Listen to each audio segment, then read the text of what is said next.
কিয়ামতের ময়দানে আল্লাহ সর্বপ্রথম বান্দাকে একটা কথা জিজ্ঞেস করবে, বলবে বান্দা তুমি কি নামাজ পড়ছো? এই কথাই জিজ্ঞেস করবে। নামাজি ব্যক্তি বলবে আল্লাহ নামাজ পড়ছি। সুবহানাল্লাহ কর। তা আল্লাহ নামাজি ব্যক্তি চেনে কি চেনে না? কি ভাই চেনে কি চেনে না? আমার সাথে একটু কথা বলা লাগবে, কষ্ট হবে। আমি জানি আপনাদের লারির টান লাগতে পারে। যদি কথা বলেন তাহলে আমি ওয়াজ করতে পারবো, আর যদি কথা উত্তর না দেন তাহলে ওয়াজ করা খুব মুশকিল হয়ে যাবে। আমার কথা সাথে আমি সত্য বলবো, ঠিক বলবো। সত্য হলে সত্য বলবেন, আর ঠিক যদি না হয় বলবেন না হুজুর এটা ঠিক হয় নাই, তাহলে সে ওয়াজ তো করা যাবে।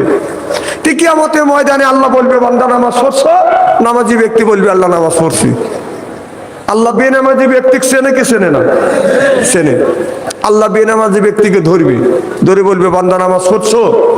বেনামাজি ব্যক্তি কথা বলবে না। আল্লাহ আবার বলবে বান্দা নামাজ পড়ছো? বেনামাজি ব্যক্তি কথা বলবে না। বাংলাদেশের এমন কোন ডিস্ট্রিক্ট নাই যে ওই জেলায় আল্লাহ আমাকে নেয় নাই। আমি প্রত্যেকটা জেলায় গিয়ে স্টোর দেখেছি বাংলাদেশের মধ্যে সবচাইতে অবধ, সহজ, সরল, সোজা মানুষ কারা? যারা আযান শুনলে মসজিদে যায়, ঠান্ডা পানি দিয়ে ওযু দিয়ে নামাজ পড়ে, এরা হলো সবচাইতে অবধ, সহজ, সরল, সোজা মানুষ। আর যারা একটু চালাক,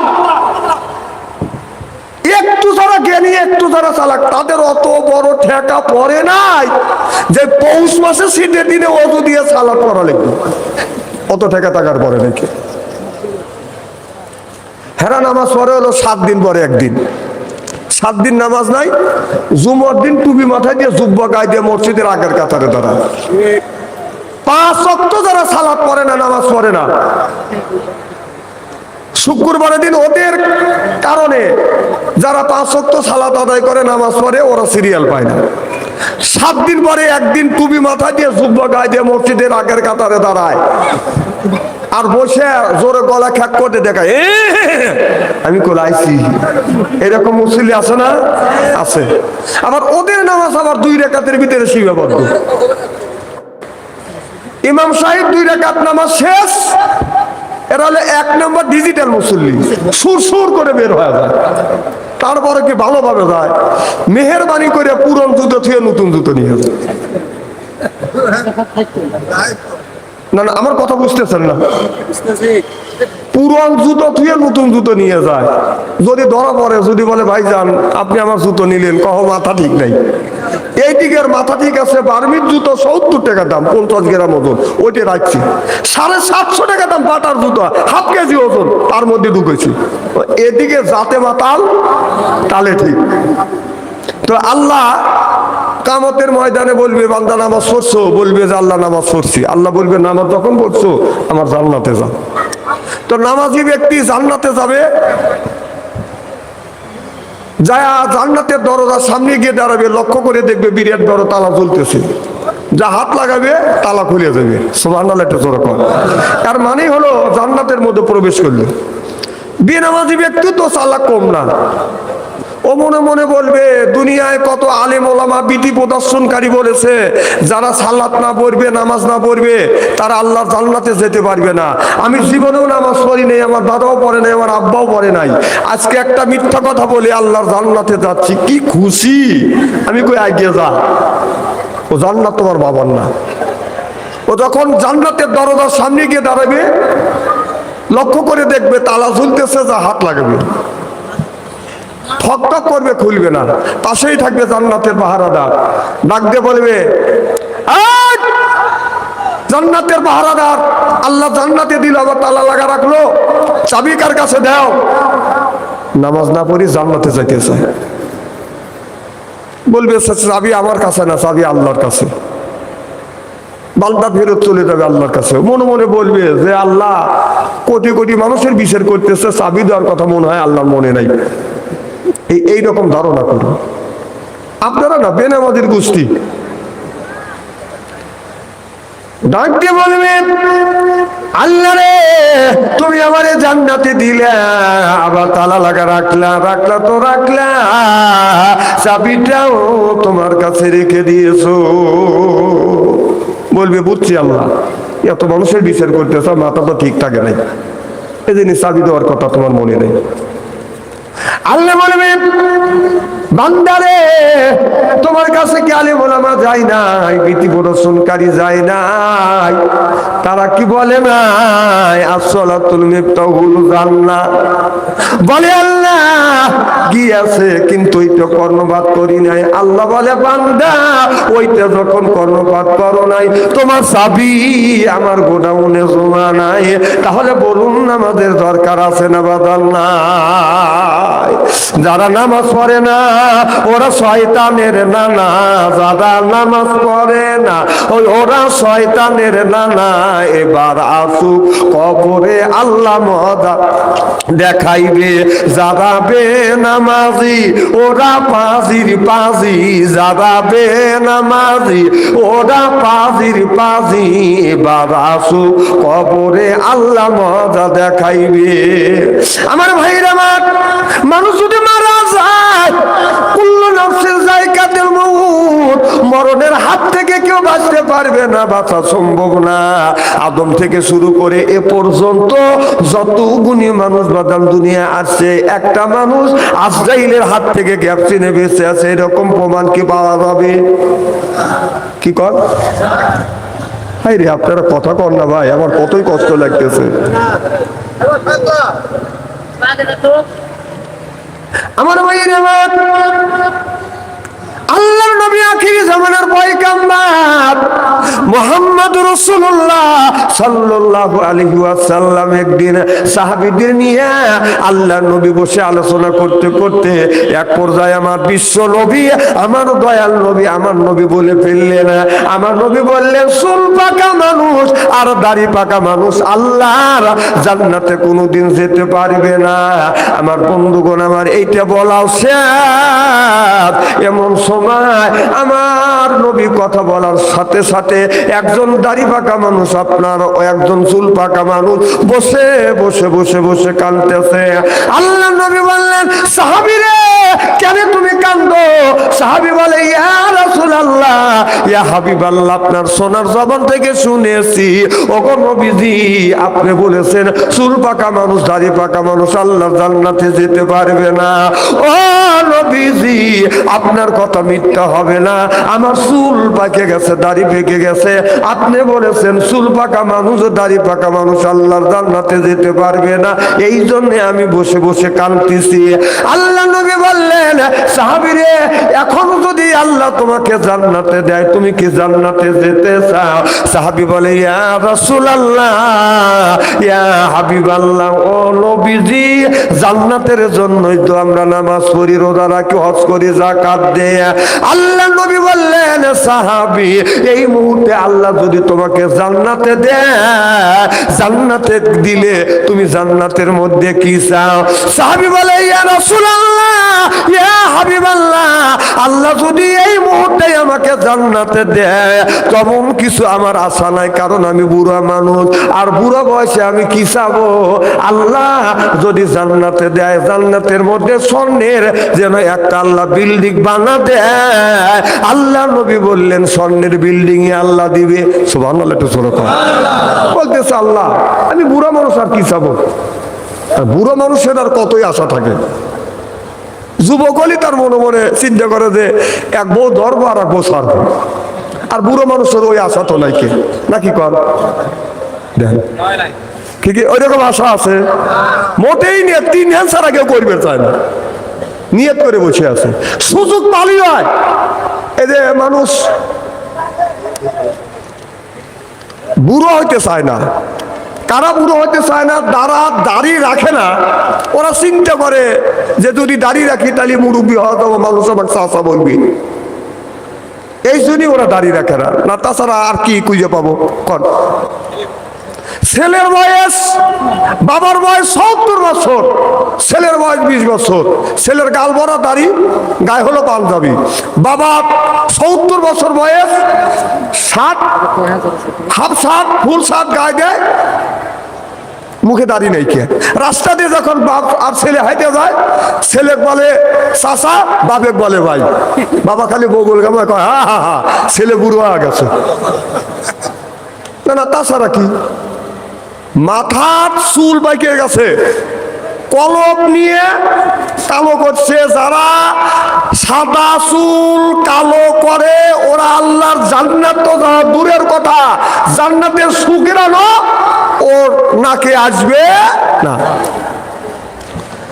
আমার ভাইয়ের আমার সাহাবী বললেন ইয়া রাসূলুল্লাহ, ইয়া হাবিবাল্লাহ, ও নবীজি, আমি বুড়ো বয়সে বেশি কিছু চাই না। আল্লাহ যেন জান্নাতের মধ্যে, যদি জান্নাতে দেয়, আল্লাহ যেন আমাকে জান্নাতের মধ্যে স্বর্ণের একটা বিল্ডিং দেয়। আল্লাহ নবী বললেন তোমাকে আল্লাহ স্বর্ণের বিল্ডিং দিবে, আর তুমি কি চাও? সাহাবী বলে নবী গো, আর বেশি কিছু চাই না, আল্লাহ যদি জান্নাত দেয় আর হীরা কাঞ্চন মানিকার মুক্ত দিয়ে যেন একটা খার দেয়। আল্লাহ নবী বললেন ও সাহাবী, আল্লাহ যদি জান্নাতে দেয়, জান্নাতের মধ্যে স্বর্ণের বিল্ডিং চাইলে ওই বিল্ডিং এ তুমি থাকবে, বসবাস করবে। আর জান্নাতের মধ্যে হীরা কাঞ্চন মুক্ত দিয়া আর মানিক্য দিয়া যে তুমি খাটটা চাইলে, ওই খাটটা তুমি ওই খাটটার উপরে তুমি ঘুমাইবে। তবে ঘরের একটা শোভা আছে, সেটা হলো বউ না হলে ওই ঘর ওই খাটটা মানাইবে না। চিল্লাকন ঠিক কিনে। যাদের বউ নাই ওরাই বুঝতেছে যে কি অবস্থা, আর যাদের বউ আছে যতই মন খারাপ হোক বিবির কাছে শুনে পারে, বিবির পরামর্শই মনটা অনেক পরিবর্তন হয়। কি কর হয় কি হয় না? আর যাদের বউ নাই জিজ্ঞেস করে দেখেন, আপনাদের সৈন্য গ্রামের যুবকদের কাছে জিজ্ঞেস করে দেখেন ওরা কোন অবস্থায় আছে। যুবকরা খালি মিট মিটে আসতেছে, হুজুর মনের কথাই করছি যে বিয়ে তো করবেন চাই, বাপ মা বিয়ে করাতে চায় না, তো তোমার বাপ মা যদি বিয়ে না করায় আমি কি করবো? তোমার করে কম সব ওয়াজ করবো ইনশাআল্লাহ। নারায়ে তাকবীর, নারায়ে তাকবীর। আলহামদুলিল্লাহ, আপনারা জায়গা আছে। আমার ভাইরা আমার, আল্লাহ নবী বললেন সাহাবীরে, আল্লাহ তোমাকে স্বর্ণের বিল্ডিং দিবে, হীরা কাঞ্চন মুক্ত দিয়ে আল্লাহ জান্নাত আপনার ওই আপনার খাতার পালঙ্গ দিবে। তবে আল্লাহ এক একটা পুরুষকে ৭০টা করে বউ দিবে। তোমার কি বউ দরকার নাই? সাহাবী বলে ইয়া রাসূলুল্লাহ, ইয়া হাবিবাল্লাহ, আমি বউ দিয়ে কি করব? আমি বুড়া মানুষ, বসতে গেলে ইসিস করে বসি, ওঠার সময় ওয়ামা ওয়ামা কয় আমি উঠি। নবীজি, আমি বউ দিয়ে কি করব? আমার বউর দরকার নাই। আল্লাহ নবী বললেন তোমার বউ নিতেই হবে। সাহাবী বলে ইয়া রাসূলুল্লাহ, আল্লাহ যদি আমাকে জোর করে যদি বউ দেয়, তাহলে এই বউয়ের হক আদায় করতে পারবো না। ছায়া ছায়া দেখা ছাড়া আর আমার কোনো গতি থাকবে না।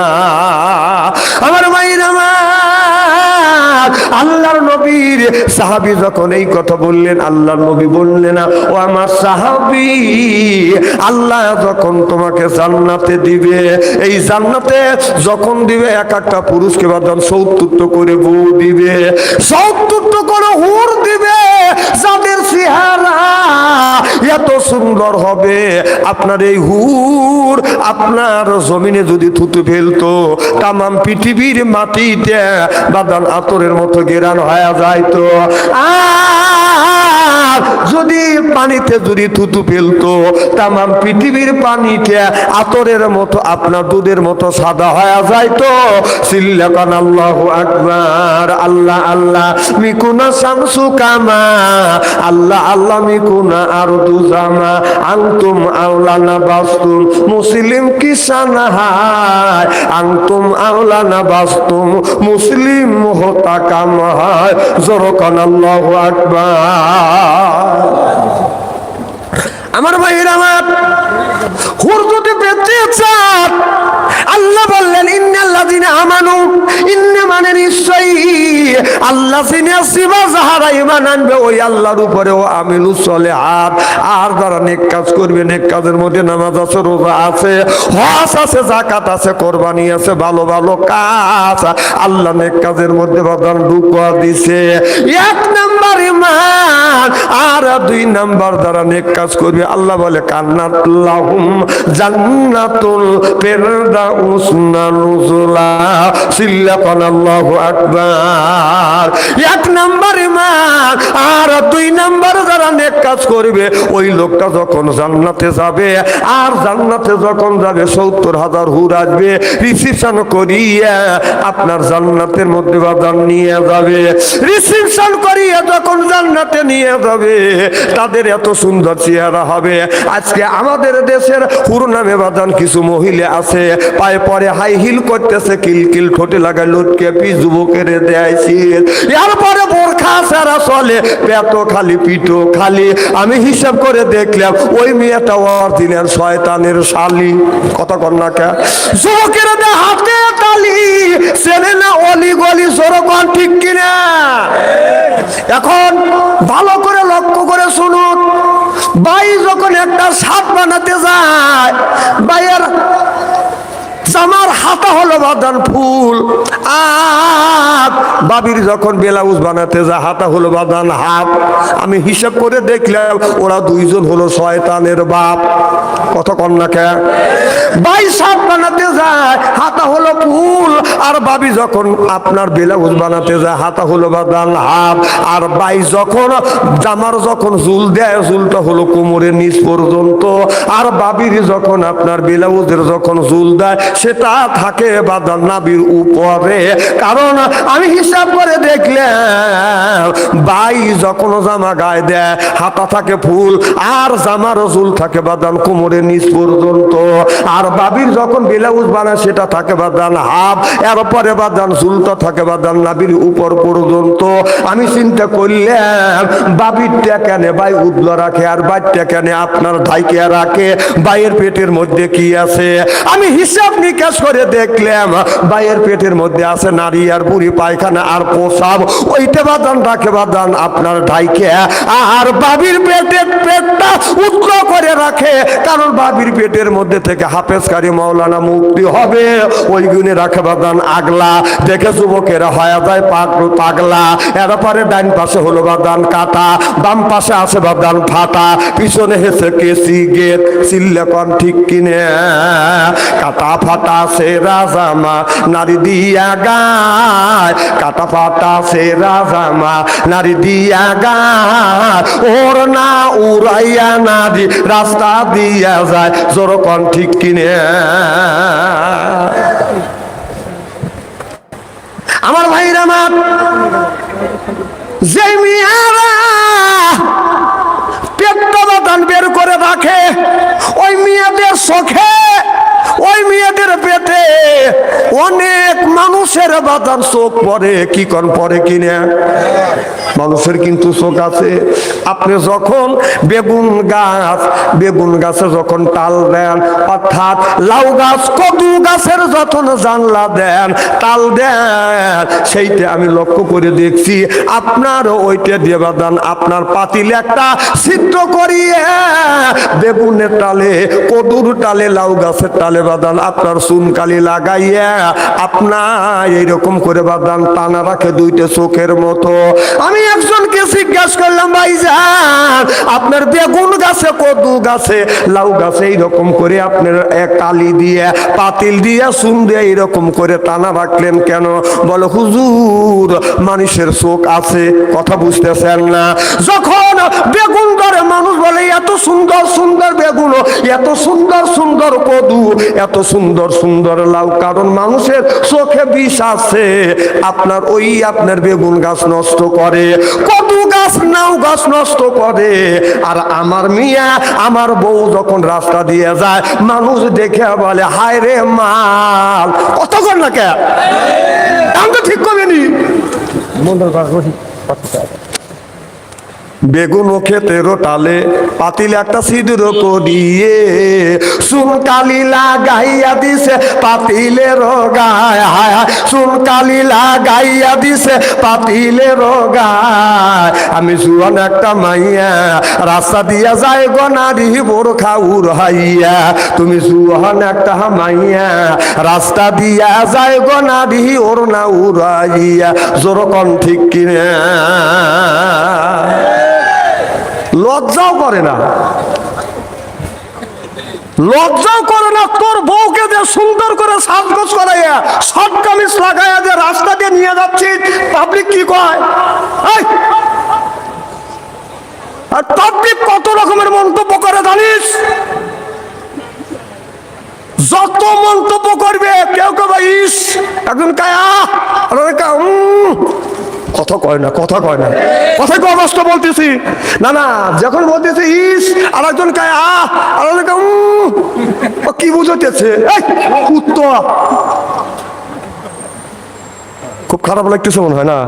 যার ভিতরে এতটুকু জ্ঞান আছে, এতটুক বিবেক আছে, এতটুক বায়ান আছে, সেই বায়ানের কথা আল্লাহ কোরআনের মধ্যে বলছে, আল্লাহ মাহুল বায়ান।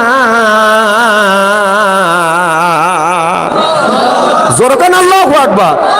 বায়ানের অর্থ ভাষী আমি সাবধান, আমার চাইতে যারা জ্ঞানী আছে, যারা রিসার্চ করে, গবেষণা করে, বান শব্দের অর্থ তারা আরো বেশি পায়।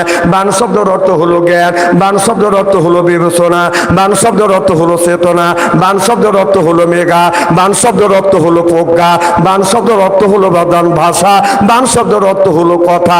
আল্লাহ মাহুল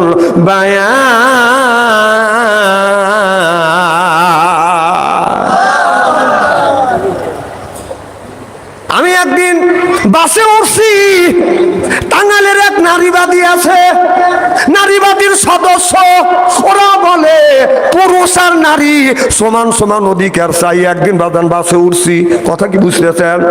এই নারীবাদী বাদান বাসে উঠছে, বাসে যখন উঠছে আমি ওই বাসে উঠছি, কিন্তু ওই বাসে মানুষের চাপ বাদান বেশি, আর মহিলার গাও গেছে মানুষ দাঁড়াইছে। তখন ওই মহিলা বলতেছে সিট দেওয়ার কথা, তুমি সিট দেও নাই, আর পুরুষের মধ্যে আমাকে দাঁড় করাইছে। কথা বুঝতেছেন না? ওই নারীবাদী বাসে আমি ওই বাসে, ওই বাসে পাবলিক বেশি উঠছে, চাপ পড়ে গেছে। তখন পুরুষ আর মহিলা চাপ পড়ে না? লোক হলি কথা কয় না, পড়ে না? তখন ওই মহিলা বলতেছে যে আপনারা চোখে দেখেন না আমি একজন মহিলা মানুষ, আমার গার সাথে গাও লাগতেছে। আমি বললাম গার সাথে গাও লাগলে কি হবে? কি হবে? 3 দিন আগে তো তুমি বলছিলে নারী আর পুরুষ সমান সমান, একটু ধাক্কা খাও। কথা কও, কথা কও। ও নারীবাদীর সাথে সুর মিলিয়ে তুমি নারীবাদী বলো যে পুরুষ আর নারী সমান সমান। পুরুষ আর নারী যদি সমান সমান অধিকার যদি চাও, বাসের মধ্যে ধাক্কা খাইতেই হবে। কথা কর না কে? খালি ধাক্কা না, আরো কিছু খাওয়া লাগবে তোর।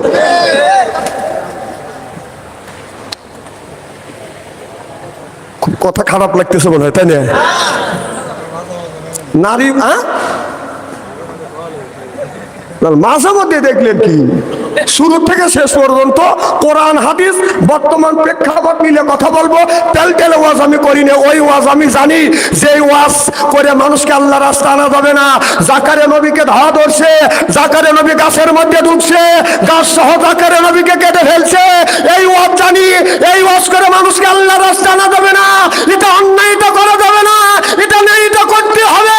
নারীর পক্ষে কথা বলতে গেলে জেল খাটা দরকার হলে জেল খাটবো, জরিমানা দরকার হলে জরিমানা দিব, প্রয়োজন হলে ফাঁসির মঞ্চ চড়বো। বাতিলের সাথে আপোষ নাই। চিল্লকন ঠিক কিনা? ওয়াজ করে জোর পাইতেছি না ভাই।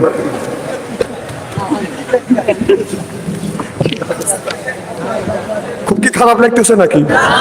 এইভাবে যদি ঘন্টাখানে আলোচনা করি, শোনার জন্য রাজি আছেন তো?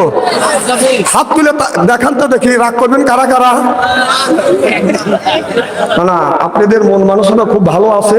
আমি অন্তর থেকে দোয়া করি আল্লাহ যেন জান্নাতে জানে কেমন শিখে দেয়। জোরে কান আমিন। আমার ভাইয়ের, আমার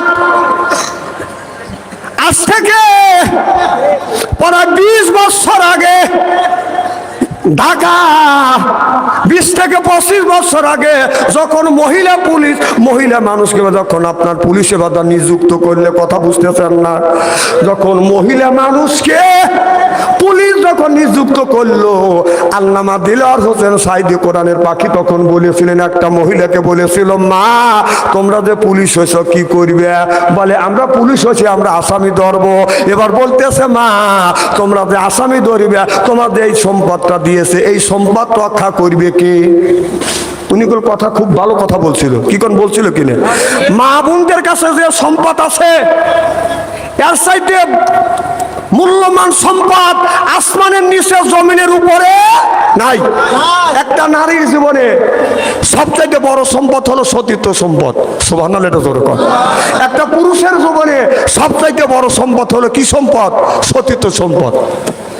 আমার ভাইরা, আমার ঢাকা মোহাম্মদপুর নারীরা রাত্রে বাদান আপনার ওই বাজারটা বাদান ডিউটি করতেছে, পুলিশ ডিউটি করে না, ডিউটি করতেছে, কিন্তু তখন বাদান মোহাম্মদপুর ওই গলিতে বাদান বেশি বাড়তি নাই, কিছু চোর চুরি করবার যখন গেছে, তখনও দুইজন মহিলা পুলিশ যা বাদান ওই চোরের দাওয়া ধরছে।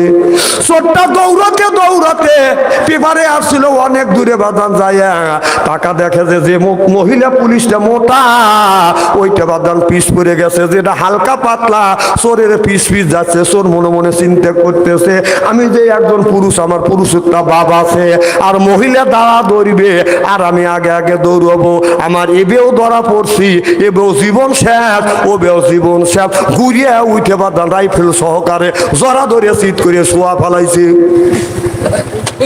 যেই চিৎ করে শোয়া ফেলাইছে, পিছনে যেই মহিলা পুলিশ ছিল উনি রাইফেল ছেড়ে দিয়ে বলে, এই চাকরির কপালে ছাই, চলো এখন বাড়ি বিলে যাই। যাকে চোর জরা ধরে রাখছে সে বলতেছে, চোরে আমি আগেই ছেড়ে দিছি, এখন চোরই আমাকে ছাড়তেছে না।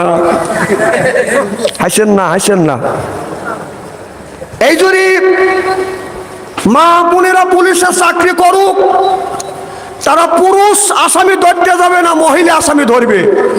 আর নারীদেরকে যেখানে রাখে, যাদের তাদের সতীত্ব হেফাজত থাকবে, সতীত্বের গ্যারান্টি থাকবে, মা বোনদের ডিউটি ওই জায়গায় দেন, এমন জায়গায় ডিউটি দিয়েন না যে মা বোনদের ইজ্জত রাখা খুব মুশকিল হওয়া যাবে। আমি চাকরি করাতে নিষেধ করতেছি, আমার কথা কি বুঝতেছেন নাকি? আমার ভাইরা, আমার আমি বলতেছিলাম, একটা নারীর জীবনে সবচাইতে বড় সম্পদ হলো সতীত্ব সম্পদ। একটা পুরুষের জীবনে সবচাইতে বড় সম্পদ হলো সতীত্ব সম্পদ। আমাদের সেই সম্পদটা চলে গেছে বাদান মোবাইলের ভিতরে। কথা কর না কে? প্রেম প্রীতির জ্বালা, মোবাইলের মেলা, এখন আর চিঠি লেখা লাগে না। কথা কর। ও ছেলে সারা রাত জাগিয়া ফোনে কথা বলিয়া লেখা পড়াইয়া ছেলের ভালো লাগে না, লেখা পড়া আমি আর ভালো লাগে না। মোবাইল ফোন আসিল কি দোলা লাগিল, ফজরের ঘুম তো পোলার বাংলো না। পেটে বাদ যাই থাক, পরনে নাই থাক, পেটে বাদ যাই থাক, পরনে নাই থাক, মোবাইল ছাড়া আমি আর চলে না। হায় হায়, মোবাইল ছাড়া পোলার চলে না। মোবাইল ফোন আসিল কি দোলা লাগিল, ফজরের ঘুম তো পোলার বাংলো না। চিল্লা বলুন ঠিক কিনা? আমার বিশ্ব নবী বলেছে, ইয়ার ফলিন বিদ্যা উঠে যাবে, এক সুরুল জাহিল জাহিলিত অবস্থিত হবে। সেই অবস্থা আজ সোনার বাংলার জমিনে হচ্ছে। আল্লাহ নবী 1450 বছর পূর্বে, ভাই ভাই শোনেন না, আমি উঠে সময় বললাম না, আপনি ওঠা বসা করেন কেন? শোনেন আমার একটা কথা, শোনেন। না না, আমার কথা বলতে ভুল হয়ে গেছে। সেইটা হলো, আমার মাহফিলে আসা যায়, যাওয়া যায় না। না না, পেশাব আসো হলে মতেন না। এতক্ষণ কি করছেন? এতক্ষণ তো মেলা দিয়ে খালি ঘুরলেন। আপনি ঘুরলেন ওই মুরগে চাষালে, আর আপনার নাতি ঘুরতেছে মহিলাদের ভিতরে। অতক্ষণ না কে আপনি? না না, আপনি আসেন চাষালে আর নাতির হলো বাইরে। ভাই মনে হয় রাগ করতেছেন তাই না? ভাইয়ের মাথায় উঠে গেছে এখন। শোনেন, আমার মাহফিলে আসা যায় যাওয়া যায় না, হ্যাঁ যাবেন, ওষুধ থাকাই স্বাভাবিক। যদি এক আঙুল তোলেন, যদি যে খুব জোরাত হয় এক আঙুল তুলবেন, আমি বলবো যে প্রসাবের চাপ দিছি। দুই আঙুল তুললে আমি বলবো যে টয়লেটের চাপ দিছি, ছুটি। তিন আঙুল তুললে আমি বলবো যে বিড়ি নেশা ধরছি, এ জ্ঞানটা আমার আছে। চার আঙুল তুললে আমি বলবো যে প্রেমিক মিস কল দিচ্ছে, দেখা করতেই হবে। এই চারজন ব্যতীত বিনে ওজরে যদি চলে যেতে চান, প্রয়োজন হলে লুঙ্গি টেনে ধরবো। যদি বেশি জোরাজোরি করেন বুঝতেইছেন। খুব কি খারাপ লাগতেছে নাকি? জোরকন মারহাবা। মাহফিলে কেউ আছে ওয়াজ শোনার জন্য, কেউ আছে পক্সি দেওয়ার জন্য। আপনি কি পক্সি দেওয়ার জন্য আসছেন নাকি? ভাবি বলে আছে কি যে সবাই যাচ্ছি, উনি সবাই একটু বক্সি দিয়ে চাটা খায়া এই 20 মিনিট হয় নাকি, এখন মোট মাথায় আইছে। এখন যাও, আয়ব ভাই যায় কেমন? কি আয়ব ভাই না? না ওনার নাম আয়ব ভাই না, সাহেব ভাই। আমি সাহেব ভাই যান, বাবু শুনে বলেছে যেই বাইক যাবেন তখন বাবু করে তোরা খালি মোতাই আছে।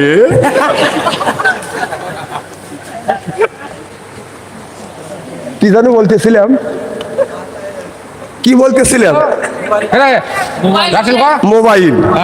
আল্লাহ রসুল বলেছে ইয়ার ফলিন বিদ্যে উঠে যাবে, এক সুরুল জাহিল, জাহিলিতে বর্ষিত হবে। রসুল বলেছেন 1450 বছর আগে বলেছে, এমন একটা সময় আসবে আগুনের কয়লা হাতে রাখা সম্ভব হবে, মানুষের ভিতরে ঈমান থাকবে না।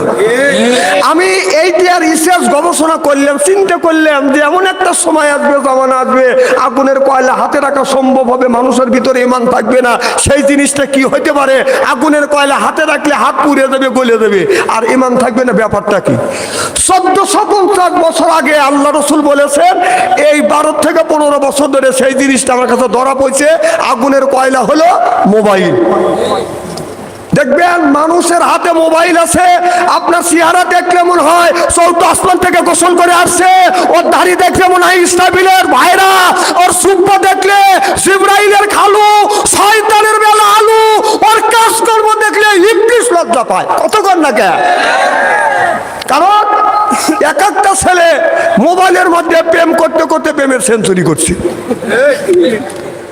এই মোবাইলের মধ্যে যার কাছে টাচ ফোন আছে, সে যতই সেফ সাইড রাখুক, যতই সেফ সাইড রাখুক, মহিলার ছবি চোখে পড়বে।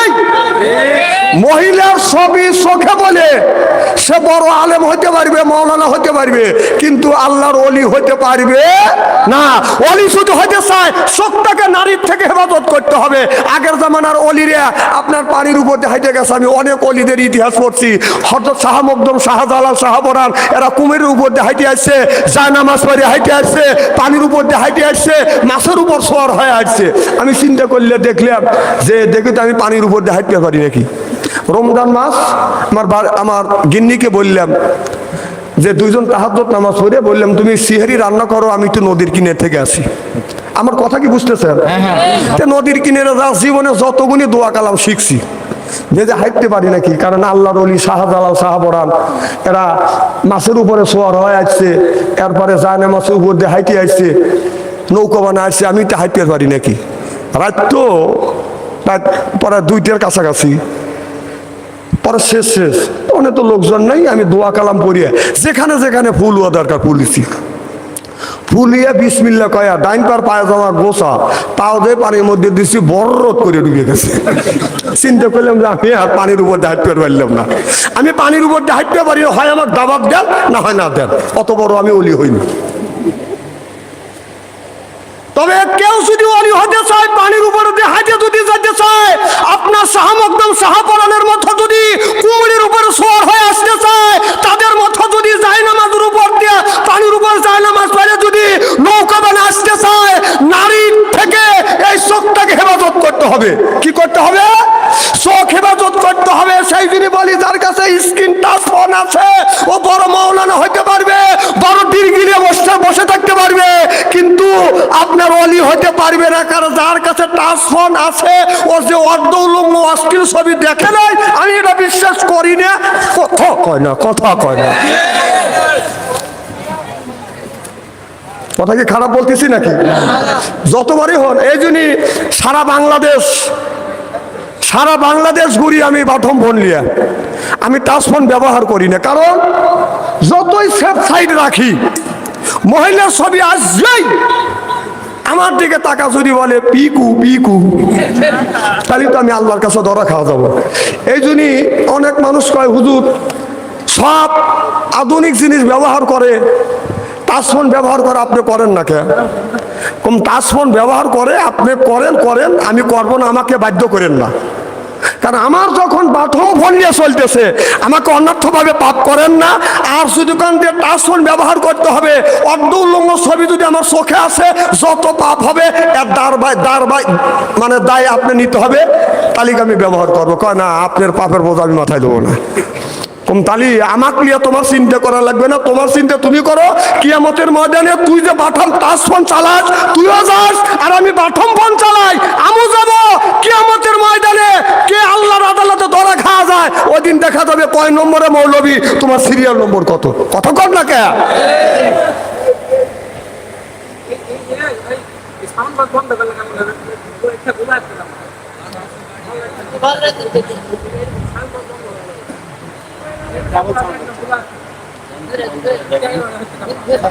আচ্ছা দিয়ে দেখেন তো দেখি। হ্যাঁ, ডবল সাউন্ড হচ্ছে। সাউন্ডটা মানে ডাবল না করে সিঙ্গেল করো। সব হাত তোমার এর কাছে আছে। লা ইলাহা লা ইলাহা। আমার ভাইয়ের আমার কি যেন বলতেছিলাম, টাচ ফোন। টাচ ফোন যার কাছে টাচ ফোন আছে আপনি ব্যবহার করেন গা।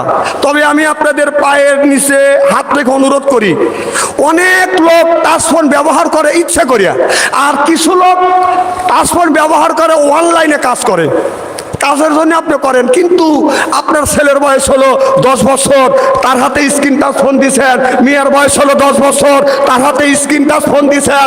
আপনার তিনটে ছেলের হাতে স্ক্রিন টাচ ফোন দিয়ে আপনি বাবা মসজিদের আগের কাতারে বলছে ঠক ঠক করে কাঁদতেছেন, রব্বানা জালাউলা, আল্লাহ জান্নাতে দাও, এতই সস্তা, আল্লাহ তোকে জান্নাতে দিবে। আপনার ওই অপ্রাপ্ত বয়সের ছেলে, অপ্রাপ্ত বয়সের মেয়ে আপনার মোবাইলের মধ্যে যত পাপ, যত অন্যায় করবে, এই পাপ 3 ভাগে ভাগ করা হবে। 1 ভাগ মা পাবে, 1 ভাগ বাবা পাবে, 1 ভাগ ওই সন্তান পাবে। বিশ্বাস যদি না হয় কবরের মধ্যে যা দেখেন, কবরের মধ্যে যা থাকেন বাথাম ফাটাবে। যে বয়স, যে ছেলে বোঝে নাই, আমি মোবাইল দেওয়া নিষেধ করি না।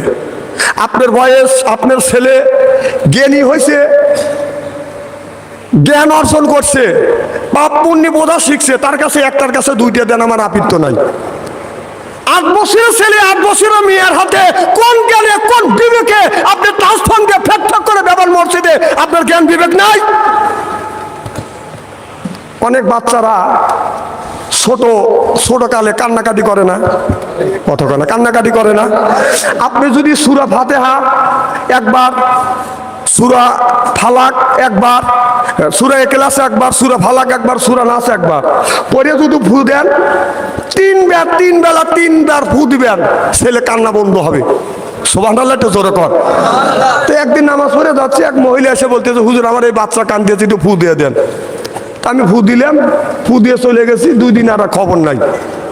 আমি ভাবছি যে ফুদ কাজ হয়ে গেছে। আমি বললাম যে তাহলে তো আপনার ছেলে ভালোই হয়ে গেছে। কয় না হুজুর, আপনার ফুদ কাজ হয় নাই। কে কম কে ছেলেকে কাঁদে? কয় না, ছেলে ভালো হয়ে গেছে। তেমন কিসে ভালো হইলো? কয় মোবাইল দিছে আর ছেলে ভালো হয়ে গেছে। কথা কি বুঝতেছেন? তাহলে এই 3 বছর 4 বছরের 2 বছরের ছেলের হাতে আগে ছোট্টবেলা দেখছি আমরা, যখন আমরা ছোট্ট ছিলাম। আজকে ওয়াজ করতে একটু দেরি হবে, তুই শোনার জন্য রাজি আছেন তো? ইনশাল্লাহ কি কারণ রাজি আছেন তো? আমরা যখন ছোট্ট ছিলাম তখন তেমন শীতের পোশাক ছিল না। 5 বছর যখন বয়স হয়েছে, মা সকালবেলা ডাক দিয়া নিজ হাতে মা উঁচু করা দিয়ে আপনার বলছে আমপাড়া কাছে দিছে যে বাবা যাও মক্তবে যাও, মাদ্রাসা পড়তে যাও। আমরা শীতে সহ্য করতে না পারে থরথর করে কাঁপিছি।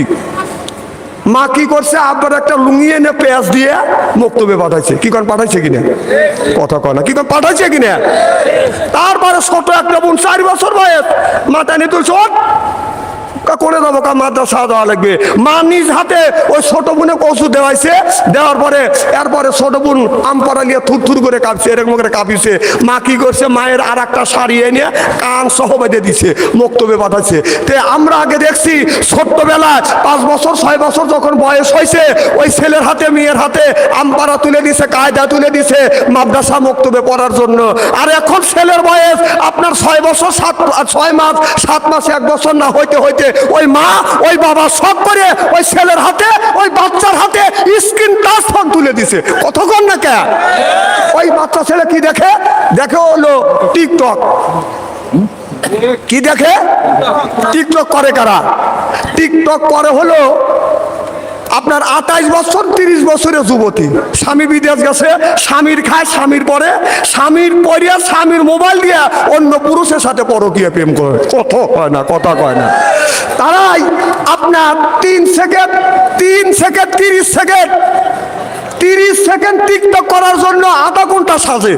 কথা কন না কে ওই গুণে যদি ওই মেয়েরা দেখে, ওই ছেলে যদি দেখে, কারণ ওই ছেলে মেয়ে যখন দেখবে, দেখার পরেই তো দেখলি তো তারা চরিত্রহীন হবে না চরিত্রমান হবে। এই যে আমাদের দেশে, এই যে আমার জীবনে বাংলাদেশ, আমার বয়স 62 চলতেছে। কথা বুঝতেছেন, একবার ভ্যালু মনে করেন না। এই হাত দিয়ে কত মানুষের জানাজার নামাজ পড়েছি, মাটি দিছি, গোসল করেছি, চ্যাংড়া মানুষ বুড়ো হয়ে গেছি, আর নাই 200 বছর বেঁচে থাকবো। এই জি ভাই, হ্যাঁ আমার ভাই নামাজ কালেকশন করবো। আমার ভাইরা মুসলমান ভাইরা, আল্লাহ হাবিবের প্রিয় উম্মতেরা ভালো করে লক্ষ্য করে শুনে আমলে নিয়তে বাদান শুনতে হবে। তাহলে আপনার টাকা হারা গেলে বাদান টাকা পাওয়া যাবে, দলিল হারা গেলে দলিল পাওয়া যাবে, এরপরে বাদান সার্টিফিকেট হারা গেলে বাদান সার্টিফিকেট পাওয়া যাবে।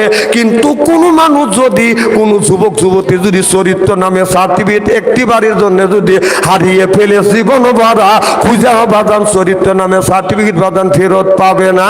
চিল্লা কন ঠিক কিনে আমার ভাইরা, আমার একদিন অর্ধ পৃথিবীর প্রেসিডেন্ট হযরত ওমর বাদান রাস্তা দিয়ে বাদান যাচ্ছে, কিন্তু পরন্ত বেলা আসর নামাজ পর হযরত ওমর লক্ষ্য করে দেখে পশ্চিম পাশে একটা পাহাড় আছে, আর পাহাড়ের পূর্ব পাশে বাদান আপনার বিরাট বড় মরুভূমি আছে।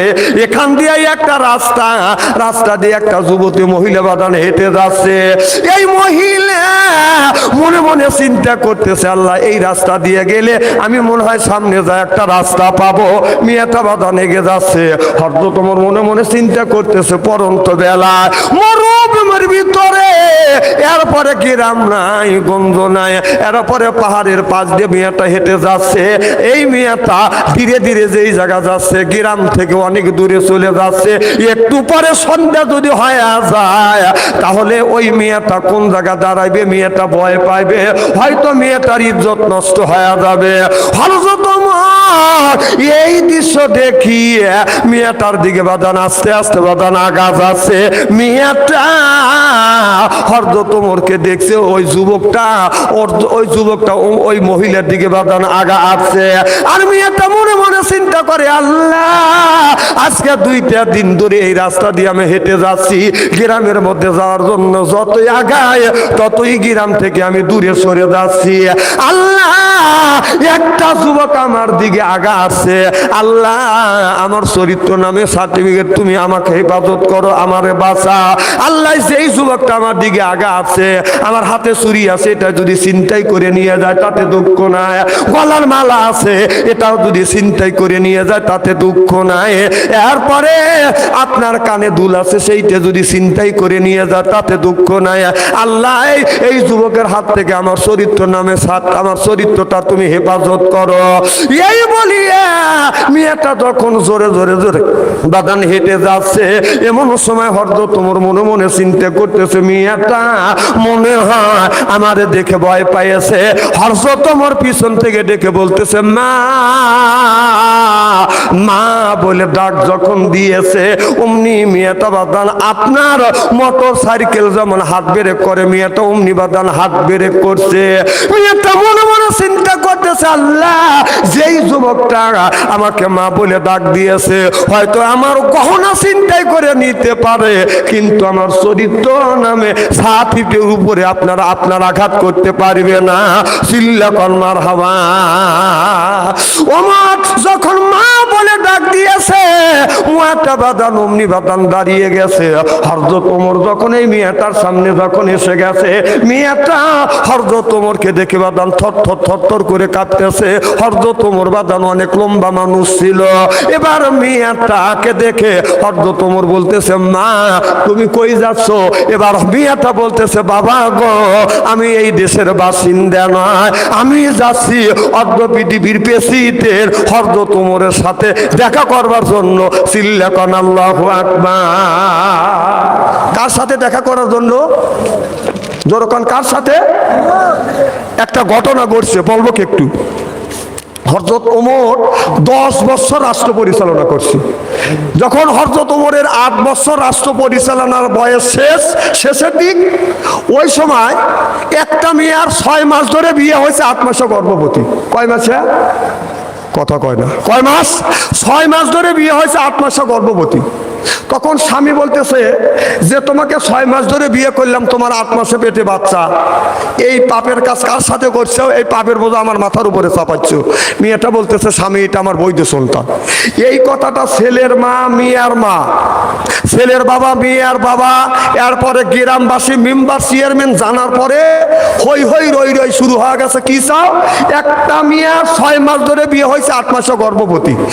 তখন সব বলতেছে 6 মাস ধরে যদি বিয়ে হয়, 8 মাসে যদি পেটে বাচ্চা হয়, অবশ্যই পেটের বাচ্চা অবৈধ। এইটা নিয়ে গ্রামের মাতবার প্রধান পরামানিক চেয়ারম্যান মেম্বার নিয়ে বিচার সালিশ করিয়া বলতেছে যে 6 মাস ধরে যদি বিয়ে হয়, 8 মাসে যদি গর্ভবতী হয়, এই বাচ্চা অবৈধ হবে। ছেলেটা বলতেছে যদি এটা অবৈধ হয়, এই বউ আমি রাখবো না, বউ আমি তালাক দেবো। মেয়ের মা বাবা বলতেছে বাবা যদি তুমি দয়া করে রাখতে পারো, মানুষ তো খারাপ মহিলা এলেও সংসার করে, তোমার ইচ্ছে। কয় না, আমি অবৈধ পেটে অবৈধ বাচ্চা, এই বউলি আমি সংসার করব না, অতএব আমি তালাক দেবো। তখন মেয়েটা বলতেছে আপনি তালাক দেন, আমার দুঃখ নাই, আমি আপনাদের বিচার মানি না, বিচার অর্ধ পৃথিবীর প্রেসিডেন্ট ওমরের কাছে যা বিচার আমি সানি করবো। সুবহানাল্লাহ। একটু জোরে কথা। আমার ভাইরা এই কথা বলিয়ে বললেন আমাকে তালাক দিয়েন না, আমি অর্ধ পৃথিবীর প্রেসিডেন্ট হযরত ওমরের কাছে চললাম, ওমরের কাছে থেকে আমি এই বিচারটা নিব, ওমরের কাছে বিচার সানি করব। এবার মেয়েটা বাদান দৌড়চ্ছে, বাদান মসজিদ তো নববীরে গেছে, যা দেখে অনেক মুসল্লি বাদান অনেক সাহাবী বাদান বের হয়ে আসছে। মেয়েটা বোরকা মুড়ি দিয়ে যা বলতেছে আমাদের অর্ধ পৃথিবীর প্রেসিডেন্ট হযরত ওমর কই? একজন বলেন অর্ধ পৃথিবীর প্রেসিডেন্ট ওমর এই রাস্তা দিয়ে গেছে। এবার মেয়েটা বাদাম অনেক দূরে যায়, আর একজনে জিজ্ঞেস করে অর্ধ পৃথিবীর প্রেসিডেন্ট হযরত ওমরকে দেখেছো? একজন বললে দেখেছি, ওই যে ইহুদি গমের খেতে গম কাটতে গেছে, ওই জায়গা বিচার করতে গেছে, যায়া দেখে একজন ইহুদি ব্যক্তি বাদান গম বুনছে। গম বোঝেন না? গম বুনছে। সন্ধ্যার সময় আপনার ক্ষেত দেখে আসছে, সকালবেলা বাদান গম কাটবে, সন্ধ্যার সময় গমের ক্ষেত দেখে এসে রাত্রের বেলা বাদান কামলা কিনছে, এরপরে পরিয়াত কিনিয়ে আপনার সকালবেলা গম কাটতে যায়, দেখে গমে আপনার গমের ক্ষেতের মধ্যে কে যেন গম সময় বাদান পায়খানা করছে। এবার ইহুদি মনে মনে চিন্তা করতেছে সন্ধ্যার সময় আমি ক্ষেত দেখে গেলাম, এই ক্ষেতের মধ্যে কেউ পায়খানা করে নাই, আমি যখন কামলা নিয়ে আসছি পরিয়াত নিয়ে আসছি আমি গম কাটার জন্য, এসে দেখি গম পাইয়া শোয়াইয়া গমের উপরে পায়খানা করছে। গম আমি কাটবো না, আমি হযরত ওমরের কাছে বিচার চাই, কে পায়খানা করলো? এই বিচার না দেওয়া পর্যন্ত, এই বিচার না দেওয়া পর্যন্ত গুয়াদের গম আমি কাটবো না। হযরত ওমরকে ডেকে বললেন ইয়া আমিরুল মুমিনিন খলিফাতুল মুসলিমিন, আপনি তো মুসলমানদের নেতা, ছিটেন, আপনি নাকি মানুষের ন্যায় বিচার করেন। আমার এই গমের খেতে কে গমের খেতে পায়খানা করলো, এই বিচার যদি না করে দেন আমি গম কাটবো না, গম আমার নষ্ট হয়ে যায়। হযরত ওমর বললো তুমি কারে সন্দেহ করতে চাও? বলে আমি সন্দেহ করতেছি মুসলমানের বাড়ি হলো এখানে, আর মুসলমানের বাড়ির সাথে হলো আমার ক্ষেত, মুসলমান ছাড়া কেউ আমার এই খেতে পায়খানা করে না। হযরত ওমর বললো চলো যাই দেখি মুসলমান পায়খানা করছে না ইহুদি পায়খানা করছে।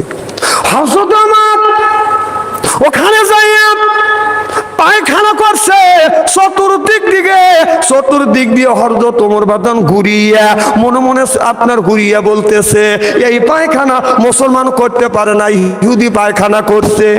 যখন এই কথা বলছে, যখন ইহুদি পায়খানা করছে, ইহুদি ব্যক্তি বলতেছে হুজুর আপনি কিভাবে পায়খানা দেখিয়া বুঝলেন মুসলমান পায়খানা করে না, এই জায়গায় ইহুদি পায়খানা করছে? হযরত ওমর বললেন মুসলমান যদি পায়খানা করতো এই জায়গা ডেলিয়া কুলুপ থাকতো, অর্থাৎ টিস্যু ব্যবহার করতো, কুলুপ থাকতো। যেহেতু এখানে কুলুপ করে না, কুলুপ নাই, আমার বিশ্বাস মুসলমান এই জায়গা পায়খানা করে না, এটা ইহুদি পায়খানা করেছে।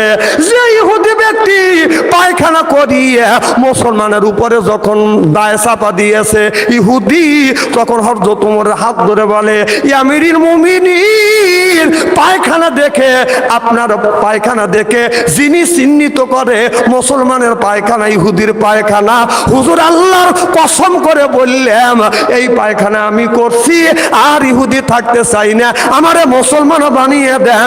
চিল্লাকান আল্লাহু আকবার। উনি পায়খানা দেখে দেখতেন যেটা ইহুদির পায়খানা, ইহুদির পায়খানা না মুসলমানের পায়খানা। আর আমাদের দেশে নেতাদের বাড়ি যায়, নেতা পায়খানার সময় মহালাতা না কথা কয় না, পিছু নাই কে, আবার মহালাতা সাবান দিয়ে দেখে। এই জন্যই নেতা হলে আলেম হইতে হবে। নেতাদের বাড়ির পিছুই নাই কে। আবার কিছু কিছু নেতা হাত দিয়েও আপনার পানি খরচ করে না, মেশিন লেখা কথা কয় না রে, কিন্তু ও যখন বাইশের ওর পিছনে থাকাই যায় না।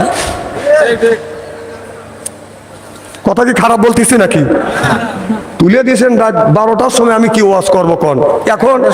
হ্যাঁ, আমি যখন বলবো আলিফ আপনারা বলবেন বালিশ।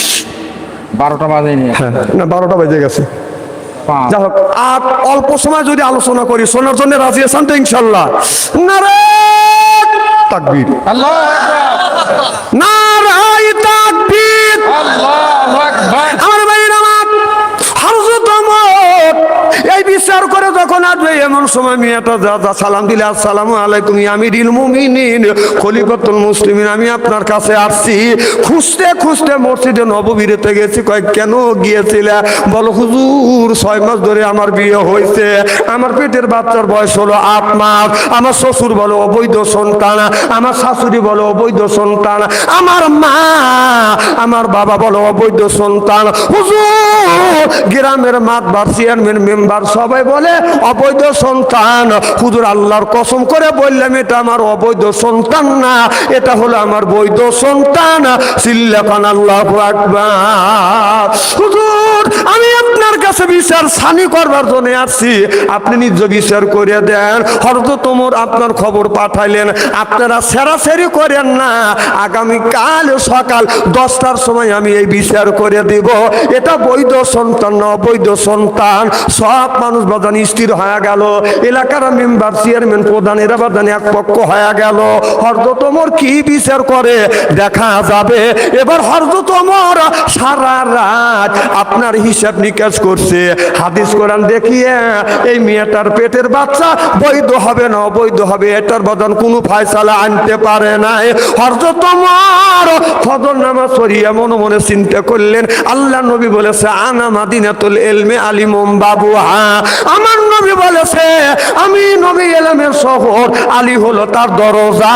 তোমরা যদি কোনো মাসালা ফয়সালা যদি না আনতে পারো আলীর কাছে যাও, আলী এটা ফয়সালা করে দিবে। চিল্লাকান আল্লাহু আকবার। আমার ভাইরা আমার, আমার ফজর নামাজ পড়িয়া আর বাসায় যায় না, হযরত আলীর বাড়িতে জানক করছে। আলী, হযরত আলী এসে বলে, ই আমিরুল মুমিনিন, কেন সকালবেলা এত সকালে ফজর নামাজ পড়ে আপনি আমার বাসায় আসছেন? খবর দিলি তো যাইতেন। হযরত ওমর বলে, আলী রে, তুমি তো মদিনার প্রেসিডেন্ট না। এই আলী, তুমি তো মদিনার প্রেসিডেন্ট না। কোন মানুষ যদি ন্যায় বিচার না পায়, যদি মারা যায়, কিয়ামতের ময়দানে আল্লাহর আদালতে তোমার আসামি হইতে হবে না, আসামি হওয়া লাগবে। আসামি যদি হই আমি ওমর হব, কারণ আমি হইলাম এই দেশের প্রেসিডেন্ট। চিল্লাকান আল্লাহু আকবার। দেখে বলে আলী, একটা মেয়ে 6 মাস ধরে বিয়ে হয়েছে। সব মানুষ বলে 6 মাস ধরে বিয়ে হয়েছে, 8 মাসে পেটে বাচ্চা আছে। আপনার কেউ বলে বাজান ওই পেটের বাচ্চার বয়স অবৈধ সন্তান। আলী রে, এই বাচ্চাটা বৈধ হবে না, অবৈধ হবে। আলী বললেন, হুজুর, এই 6 মাস ধরে যদি বিয়ে হয়, 8 মাসে যদি আপনার গর্ভবতী হয়, তাহলে এটা কোরআন হাদিস দিয়ে বৈধ বলে প্রমাণ করা হবে। সুবহানাল্লাহ বললেন না? এই চিঠি লেখিয়ে হযরত ওমর পাঠিয়ে দিলেন, এইটা নিয়ে মারামারি করেন না। 6 মাস ধরে বিয়ে হয়েছে, 8 মাসে যদি গর্ভবতী হয়, হযরত আলী বৈধ বলে প্রমাণ করবে। এই কথাটা এলাকার মধ্যে বাদান ছড়িয়ে গেল, হই হই রই রই বাদান শুরু হয়ে গেল। 6 মাস ধরে যদি বিয়ে হয়, 8 মাসে যদি গর্ভবতী হয়, আমরা দেখছি এটা বৈধ সন্তান। আলী কিভাবে বৈধ বলে প্রমাণ করবে? আমার ভাইরা, আমার এলাকার সব মানুষ বলতেছে, এই বিচারে আমরা যাব কেমন করে? আপনার ওই 6 মাস ধরে বিয়ে হয়েছে, 8 মাসে গর্ভবতী হয়েছে, কেমন করে বৈধ বলে প্রমাণ করে আমরা এটা দেখে নিব। তাহলে 6 মাস ধরে যদি বিয়ে হয়, 8 মাসে যদি গর্ভবতী হয়, তাহলে এই ওয়াজটা আপনার শুনবো না, না শুনে বাড়ির যাব? শুনবেন না, না শুনে যাব? 6 মাস ধরে বিয়ে হয়েছে, 8 মাসে গর্ভবতী। আচ্ছা, আপনারা বলেন, 6 মাস ধরে যদি বিয়ে হয় আর 8 মাসে যদি গর্ভবতী হয়, এটা বৈধ হবে না অবৈধ হবে? কথা কন, বৈধ হবে না অবৈধ হবে? তাহলে কেউ যদি 6 মাস ধরে বিয়ে করে, 8 মাসে যদি পেটে বাচ্চা থাকে, জ্ঞানী মানুষ যার একটু রুচিবোধ আছে, ও আর ওই বউ রাখবে না। হযরত ওমর কাছে বিচার চাইছি, এদিকে ওই যে মেয়েটা, এই বিচারটা করবো 5 মিনিট পর। সনাতনে রাজি আছেন তো? আর ওই যে হযরত ওমর ওই মেয়েটা ঠেকাইছে যে, মা তুমি কই যাও? মেয়েটা বলতেছে, আমি হযরত ওমরের কাছে যাবো। সুবহানাল্লাহ, একটু জোরে কর। কার কাছে? ওমরের কাছে। বলতেছে কার কাছে? হযরত ওমরের কাছে বলতেছে। মেয়েটা বলে, বাবা, আমি অর্ধ পৃথিবীর প্রেসিডেন্ট হযরত ওমরের কাছে যাব। আমি মদিনার মানুষ নয়, আমি মদিনার বাইরের মানুষ। হুজুর, আমি 2 দিন ধরে এই 2 দিন ধরে এই রাস্তা দিয়ে আমি হাঁটতেছি। 2 দিন হয়ে গেছে, 2 দিন 1 রাত হয়ে গেছে। হুজুর, হযরত ওমরের কাছে যাব। আমি গ্রাম মনে করি, যত সামনের দিকে আগা যায়, ততই আমি গ্রাম থেকে আমি অনেক দূরে সরে যাচ্ছি। হুজুর, একটা রাত পাহাড়ের কানিতে বসিয়ে আমি রাতটা কাটাইছি। আবার সন্ধ্যা হয়ে গেছে, আপনার সাথে দেখা হয়ে গেছে, আমি হযরত ওমরের সাথে দেখা করতে চাই। এবার মেয়েটা যখন এই কথা বললেন, এবার হযরত ওমর বলে, মা, তুমি যে ওমরের সাথে দেখা করতে যাচ্ছ, তাকিয়ে দেখো, আমি হলাম অর্ধ পৃথিবীর প্রেসিডেন্ট, আমার নাম হলো হযরত ওমর। চিল্লাকান আল্লাহু আকবার। মেয়েটা হযরত ওমর যখন বলছে, আমি হলাম অর্ধ পৃথিবীর প্রেসিডেন্ট, আমার নাম ওমর, মেয়েটা ওই ওমরের দিকে তাকাইয়া গোনা শুরু করলেন। 1 2 3 4 5 18 পর্যন্ত গুনিয়ে মেয়েটা স্তব্ধ হয়ে গেলেন। মেয়েটা চোখের পানি ফেলে দিয়ে কান্দে। হযরত ওমর বলে, মারে, আমার দিকে তাকাইয়া তুমি 18 পর্যন্ত গুনিয়ে চোখের পানি ফেলে ফেলে কান্দো, কি হয়েছে? মেয়েটা বলে, হুজুর, আজ 2 দিন 2 রাত আমি অনাহারে, 2 দিন 2 রাত আমি কোনো খাবার খাই না, আমার মুখে এক মুষ্টি খাবার দানাও যায় না, আমি 1 পেয়ালা পানিও পান করি না। আমি হযরত ওমরের সাথে দেখা করতে চাই, আর আপনি বলেছেন হযরত ওমর হলাম, আপনি হলেন হযরত ওমর। হুজুর, আপনি যদি অর্ধ পৃথিবীর প্রেসিডেন্ট হন, আপনার গায়ে কেন, আপনার শরীরে কেন 18 তালিওয়ালা জামা? হযরত ওমর বলে, মা, আল্লাহ নবী চারটে জিনিস ভালোবেসেছেন, আমিও চারটে জিনিস ভালোবাসি। 1 নাম্বার 18 তালিওয়ালা জামা আমি পছন্দ করি। 2 নাম্বার মানুষ বিপদে পড়লে আমি সাহায্য করি। 3 নাম্বার বিধবাকে আশ্রয় দেয়। 4 নাম্বার কে যদি অসুস্থ হয় রোগের চিকিৎসা দে মারে। আল্লাহর কসম করে বলতেছে, আমি হলাম অর্ধ পৃথিবীর প্রেসিডেন্ট, আমার নাম হলো ওমর। সিল্লাকান আল্লাহু আকবার। আমার বন্ধুগণ, আমার হযরত মুসা আলাইহিস সালাম বলেছিল, আল্লাহ তুমি তোমার বান্দার কি পছন্দ করো? মুসা নবী বলে, আল্লাহ তুমি তোমার বান্দার কি পছন্দ করো? এবার আল্লাহ বলে, আমি পছন্দ করি বান্দার গায়ের রক্ত। মুসা নবী বলে, আল্লাহ কতটুকু রক্ত দিলে বান্দার বন্ধু হয়ে যাবা? আল্লাহ বললেন, বন্ধু মুসা দে, বেশি রক্ত দেওয়া লাগবে না। মুসা নামে একটা প্রাণী আছে, এই প্রাণীটা যতটুকু রক্ত খায় ওই রক্ত 4 ভাগের 1 ভাগ রক্ত যদি বান্দা আমার রাস্তায় দান করে, আমাকে যদি দেয়, তাহলে আমি আল্লাহ ওই বান্দার বন্ধু হয়ে যাব।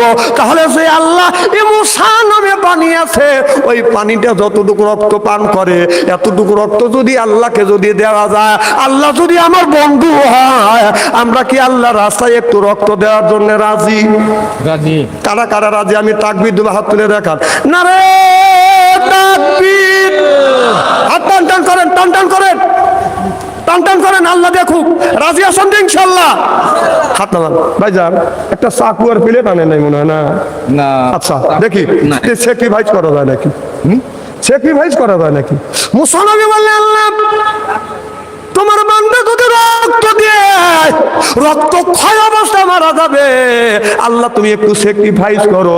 আল্লাহ বললে, মুসা রে, আমি আল্লাহ স্যাক্রিফাইস করলে রক্ত দেওয়া লাগবে না। রক্ত কামানো, পরিশ্রম করা, কিছু টাকা কিছু পয়সা বান্দা যদি আমার রাস্তা দান করে, আমি আল্লাহ বান্দার বন্ধু হয়ে যাব। সিল্লাকান আল্লাহু আকবার। তাহলে আমি 10 জন ব্যক্তির কাছে বেতন 10,000 টাকা চাই। অনেকের মা কবরের মধ্যে শুয়ে আছে, বাবা কবরের মধ্যে শুয়ে আছে। একজন ব্যক্তি বলে, হুজুর মা কবরে, বাবা কবরে, আমি 1000 টাকা দিব। একজন বলে, হুজুর আমি 2000 টাকা দিব। একজন বলে, হুজুর আমি 3000 টাকা দিব। একজন বলে, হুজুর 5000 টাকা দিব। 10 জন ব্যক্তির কাছে 10,000 টাকা চাই। একজন ব্যক্তি একটু হাত তোলেন তো দেখি, আমি একটু পান খুলে দোয়া করব। 3 শ্রেণী মানুষের দোয়া আল্লাহ কবুল করে। মুসাফিরের দোয়া কবুল করে, মা বাবার দোয়া কবুল করে, মজলুম ব্যক্তির দোয়া কবুল করে। আমি একজন মুসাফির মানুষ, শুধু এই মুসাফির না, আমি কিন্তু আগামী মে মাসে 4 তারিখে আমি সোনার মদিনায় মক্কা যাব ফরজ হজ করার জন্য। তো আমি 5 জন ব্যক্তির কাছে 5,000 টাকা চাই। লগত না পারলে বাকি লেখা দেন, আমি খানায় কাবার গিলাপ ধরে দোয়া করব। আল্লাহ বলছেন যে একটা ওয়াজ করব, আর 1 মিনিট কি সময় দিবেন? কি কোন সময় দিবেন? ইব্রাহিম আলাইহিস সালাম এই খানায় কাবা তৈরি করবার পরে আল্লাহ বলল, বন্ধু তুমি তো খানায় কাবা তৈরি করলে, একটা ডাক দাও তোমার সন্তানদেরকে, মুসলিমদেরকে ডাক দাও, তারা যদি তোমার ডাকে সাড়া দেয়, এই খানায় কাবার চতুর্দিক দিয়ে 7টা পাক দিলে আল্লাহ জীবনের গুনাহ মাফ করে দিবে। সুবহানাল্লাহ, তো জোরে কর।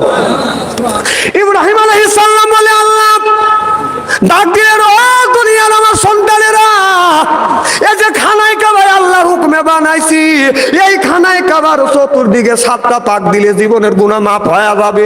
সুবহানাল্লাহ, তো জোরে কর। তা আল্লাহ ইব্রাহিম নবী ডাক দিল। তখন জিবরাইল আলাইহিস সালাম বলল, আল্লাহ তোমার নবী ইব্রাহিম যখন ডাক দিল এই খানায় কাবায় হজ করার জন্য, তুমি যদি আমাকে অনুমতি দাও আল্লাহ, আমি একটা ডাক দেবো। তো আল্লাহ বলল, আচ্ছা তুমিও ডাক দাও। তখন জিবরাইল আলাইহিস সালাম বলল, এ দুনিয়ার মানুষেরা, এই খানায় কাবায় আসো, হজ করো, চতুর্দিকে যদি 7টা পাক দাও আল্লাহ জীবনের গুনাহ মাফ করে দিবে। সুবহানাল্লাহ, তো জোরে কর। ইবলিস শুনে বলতেছে, আল্লাহ তোমার নবী দিল, জিবরাইল আলাইহিস সালাম দিল, আমাকে একটাবার সুযোগ দাও, আমি একটা ডাক দিই। আল্লাহ কয়, তোমার যখন শখ তুমি তো ডাক দাও।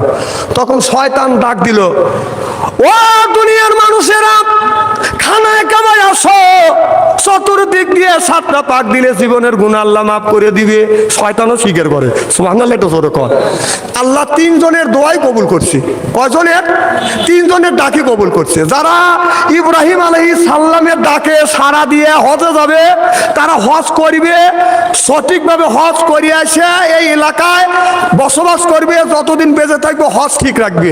সুবহানাল্লাহ, এটা জোরে কর। আর যারা জিবরাইল আলাইহিস সালামের ডাকে সাড়া দিবে, তারা হজে যাবে, হজ শেষ করবে, অথবা শেষ করার আগেই সে মারা যাবে, আর দেশে ফিরবে না। আর যারা শয়তানের ডাকে সাড়া দিবে, সে হজ করবে, আসবে, আসে গ্রামের মধ্যে একজনের আইল ঠেলবে, আর একজনের কুবুদ্ধি দিবে, আর একজনের মাথায় বাড়ি দিবে, আর একজনের গড় ডুববে। যে কথা কয় না, এইরকম পচা হাসি আছে।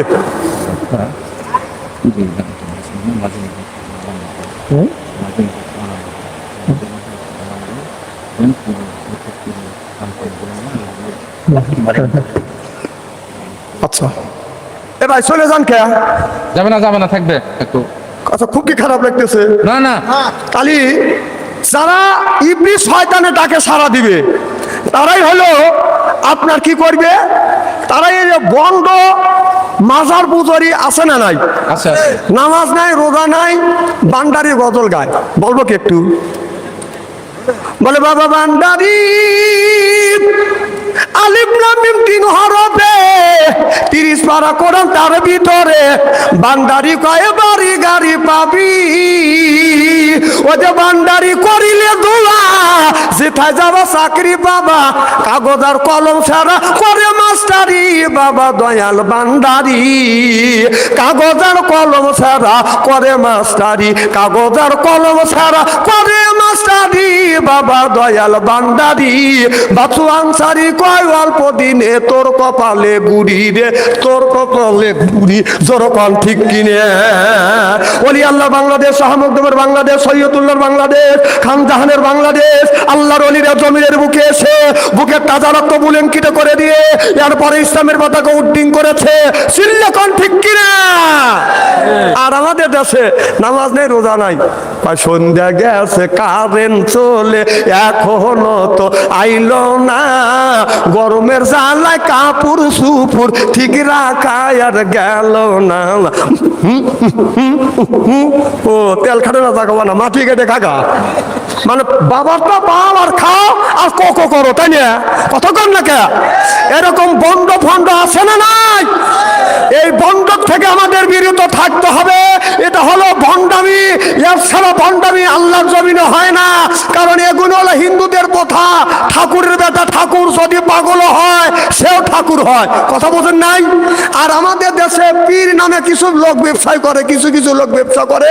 ও মারা যাবে বাপ পীর, বাপ মারা যাবে ছেলে পীর, ছেলে মারা যাবে নাতি পীর, নাতি মারা যাবে পুতি পীর। যেরকম ঠিক কিনা?